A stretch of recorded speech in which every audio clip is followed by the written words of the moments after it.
the station taking action for you. This is ABC Action News. Good afternoon on this Wednesday. Thanks for joining us. I'm Dan Schaefer. And good afternoon. I'm Dee Riley. We begin this hour with the tedious and difficult task to free a drilling rig still tangled up on the Kennedy Boulevard drawbridge in downtown Tampa. It's been a traffic nightmare that's lasted more than 24 hours now, but help arrived this morning.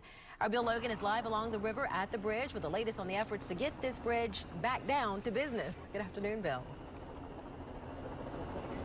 And good afternoon to you, Dia. This has been a long, laborious process. A lot of waiting out here along the banks of the Hillsborough River, waiting on more equipment and manpower to get this crane out of the way. Well, all the parts and people are here now, but this gets more complicated as you look at the details. Details like the fact that the tide is constantly shifting, meaning that the 125,000-pound crane here is listing ever so slightly as that loop of 1-inch thick steel cable remains hooked to the western draw span, making any movements precarious and costly.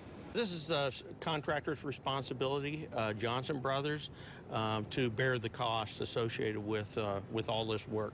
Those contractors, along with the Coast Guard, Department of Transportation workers, and City of Tampa officials, went with the option of bringing in another bigger crane to stabilize, lift, and reposition the wrecked rig, the one sitting on the tugboat after slipping from its barge base. Then they'll have to look closely at this 100-year-old bridge for any signs of stress. At this point, they haven't seen any damage, and so that's why we want to turn it over to DOT this afternoon and get a full inspection of it. And that is the time frame. This afternoon, DOT would have the wherewithal to look at this. And, we're keeping our fingers crossed that we can get all this done, everything goes right, and we can lift the drill rig out, and then get the tugboat out of the way so DOT can do their thing. Now, of course, it could take hours, even if all of ours goes according to that plan.